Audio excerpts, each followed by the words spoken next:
loves that goat, doesn't he? Some would say a little too much.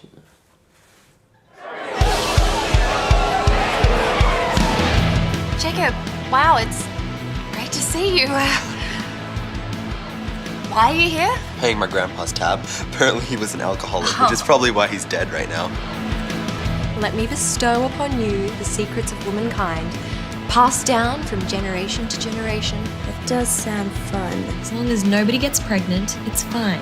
I made a huge mistake when I broke up with Olivia. No one asked you to go and talk to her. Alright, you should have hit him and run away like a normal ex-boyfriend.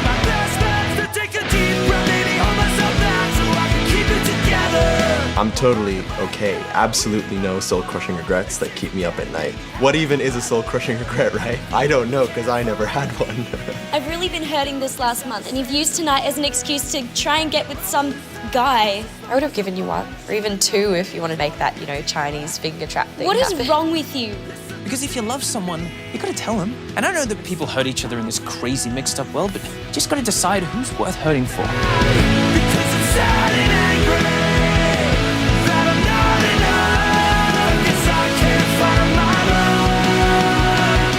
So, where does the goat come into all of this? Abby, it's called Setting the Scene. Read a book.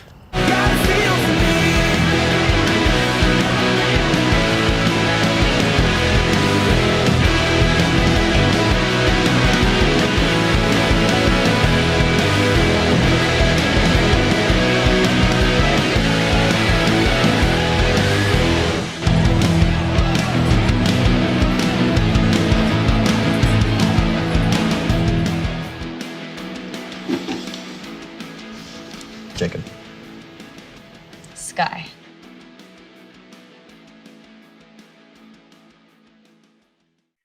Hi everyone, I'm Simon Foster here at the Screen Watching YouTube channel. SWEETHURT is a raucous, sexy comedy with a tough mouth but a soft heart. It's the new film from one of the Central Coast's favourite sons, writer-director Tom Danger. Welcome to Screen Watching, mate. Oh, I'm so happy to be here, Simon.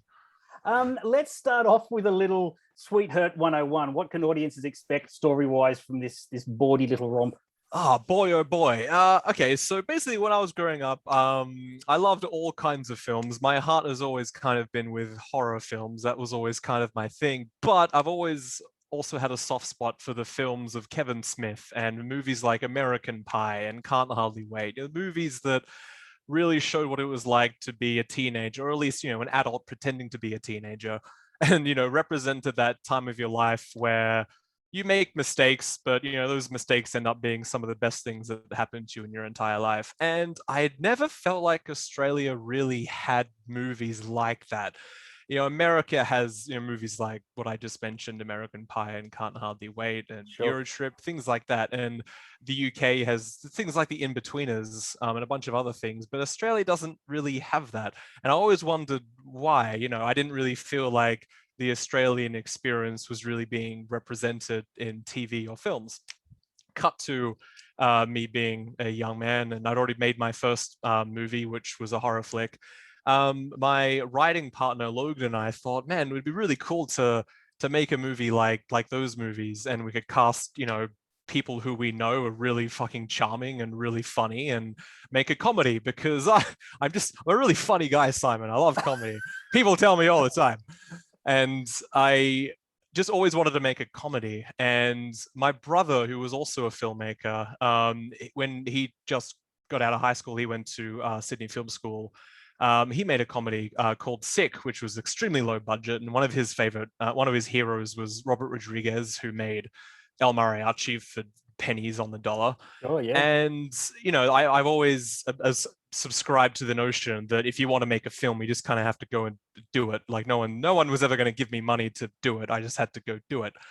So when Logan and I wanted to make a comedy, it was that genre of like young adults having a good time, making mistakes, doing stupid shit.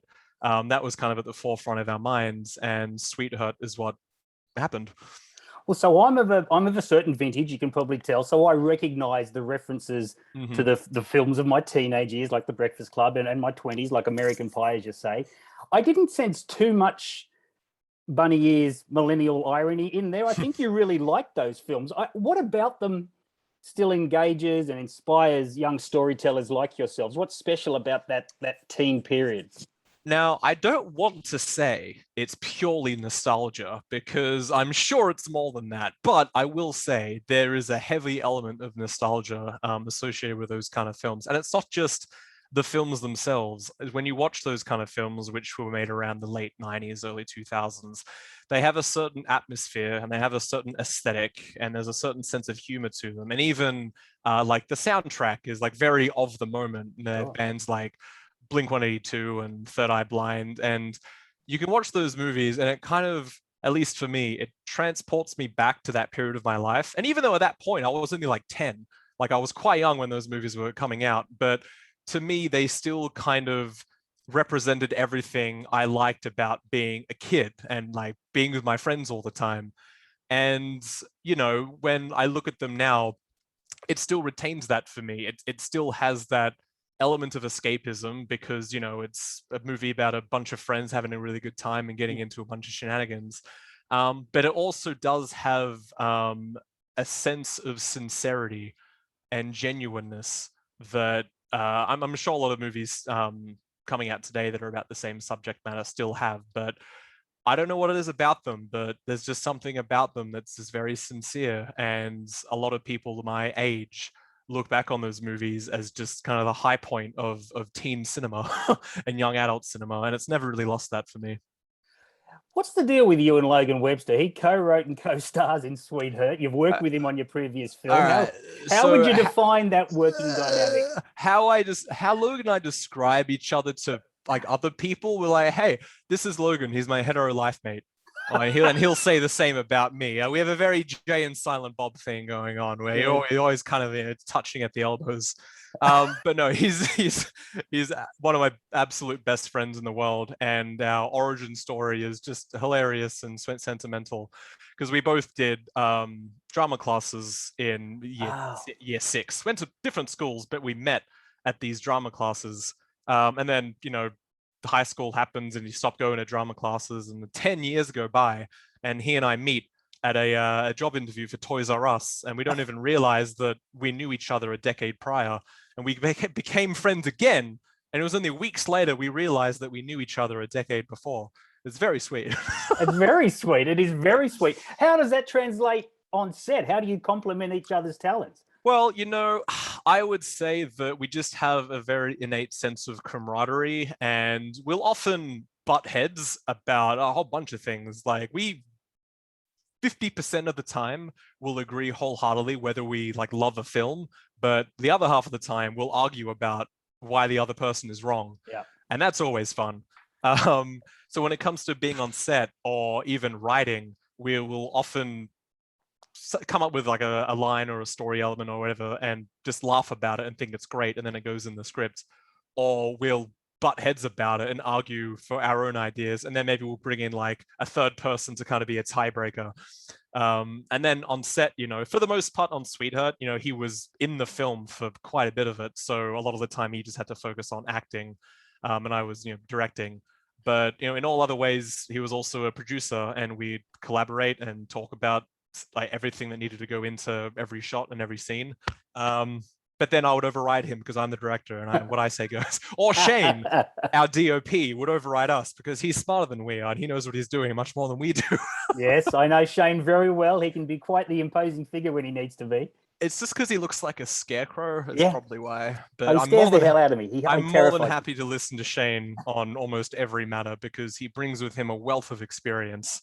And like he's so knowledgeable about every kind. And he and I bonded like years before we made SWEETHURT because we were working on another project together that he was shooting.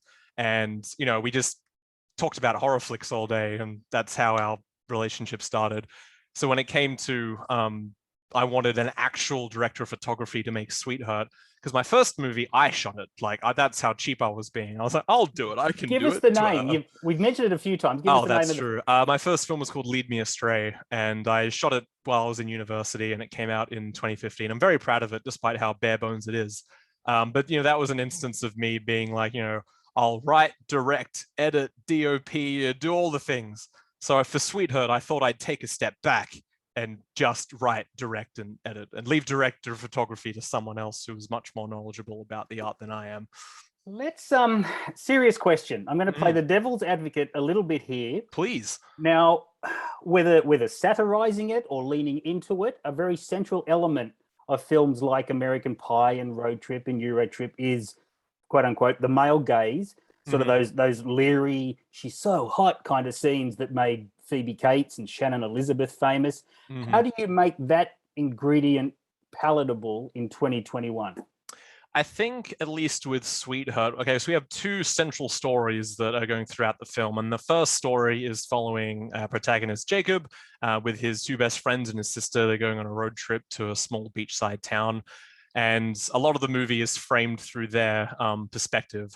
But the other half of the movie is about two characters, Sky and Carly, who have their own story.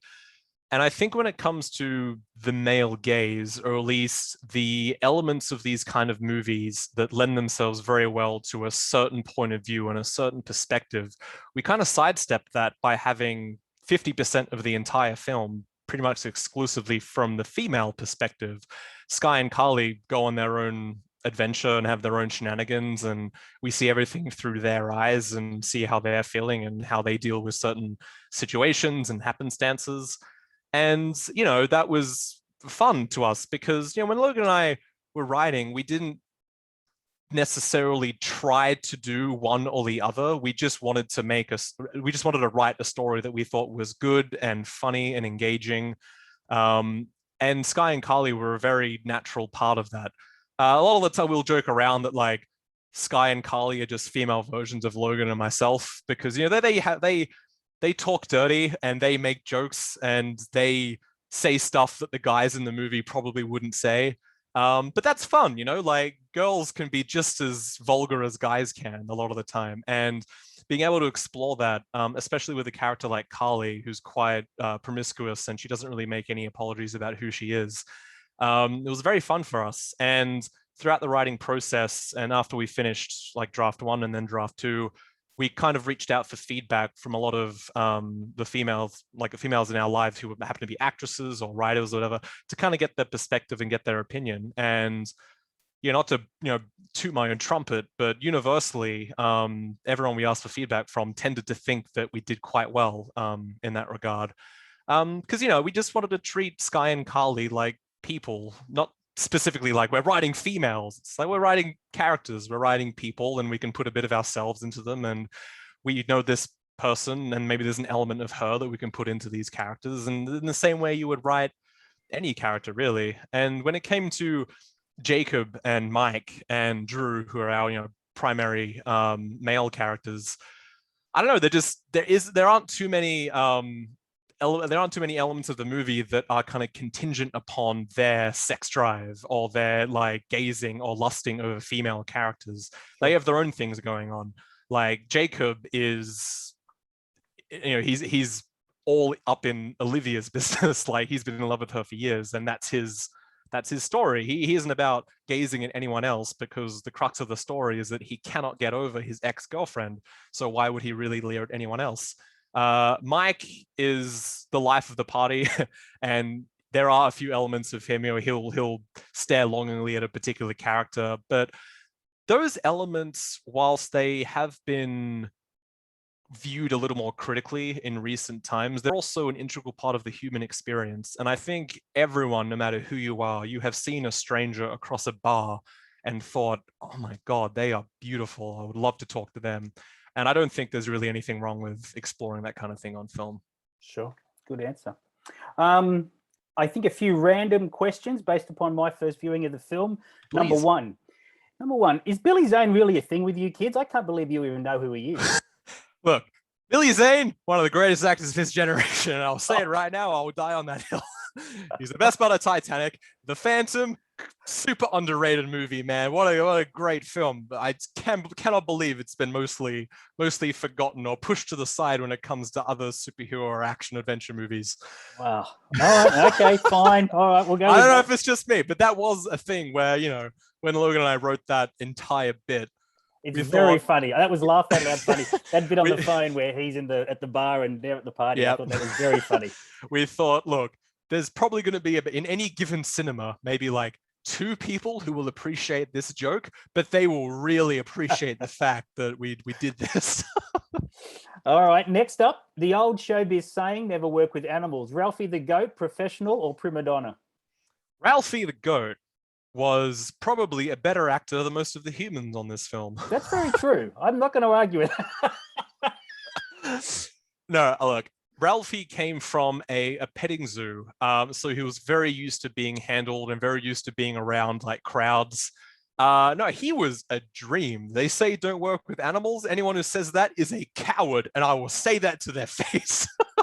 Working with Ralphie was an excellent experience, and we only had him for a couple of days, mostly to accommodate his schedule and the schedules of his owners. But he did everything exactly the way we needed him to. It might have taken a bit of coaxing, but it was much easier working with a goat than you might expect. And there's one shot in the film in which it's not Ralphie, it's another goat we got who was called Lucky. And he was a real shit. He was no Ralphie, I'll tell you that much.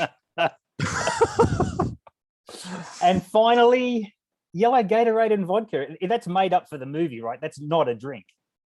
Look, people can put a lot of things into an alcoholic drink, and I'm not one to judge. Someone wants to go ahead and do that. That's their business. Wow. All right, finally, you're a passionate advocate for DIY filmmaking, that sort of get an idea, then make it happen approach. Even for your tender years, you'd have advice for that 15-year-old kid out there who's dying to make a movie. What would you say to them?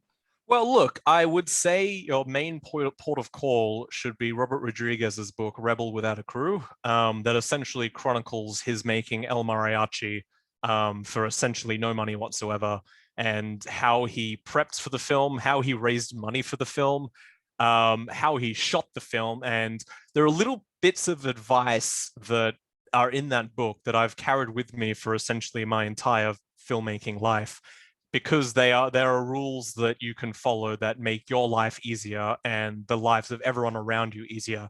Because if you are making an independent film, chances are you're relying on, the favors of people who are closest to you. And you want to make their lives as easy as possible, because they are doing you a huge favor by essentially saying, yes, I will take X amount of hours out of my day to make your vision come true. And that is something that you will literally never be able to repay. So, the least you can do is treat them the right way.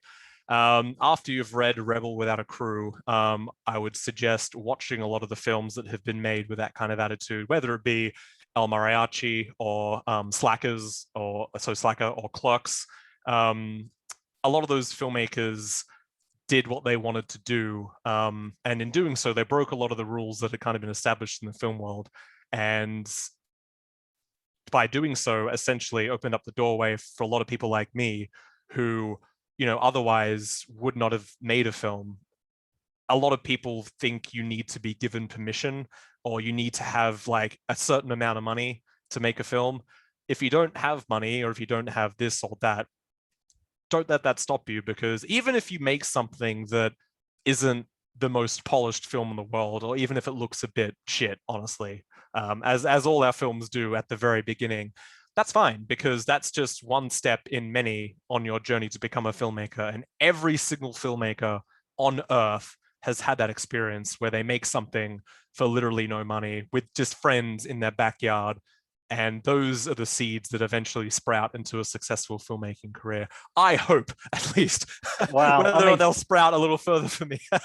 Really wish someone would give me money at this stage. Oh, God. It'll happen, mate. You're a great talent. The films you've made on shoestring budgets, but very polished and very funny in the case of SWEETHURT. It's tickets are available to watch SWEETHURT at the Sydney Underground Film Festival on suff.com.au. Mate, good luck with the career. Good luck with the film. It's been such a joy talking to you and hearing your insight into the film and filmmaking in general. So thank you, Tom Danger. Simon Foster, thank you for having me. It's been an absolute pleasure.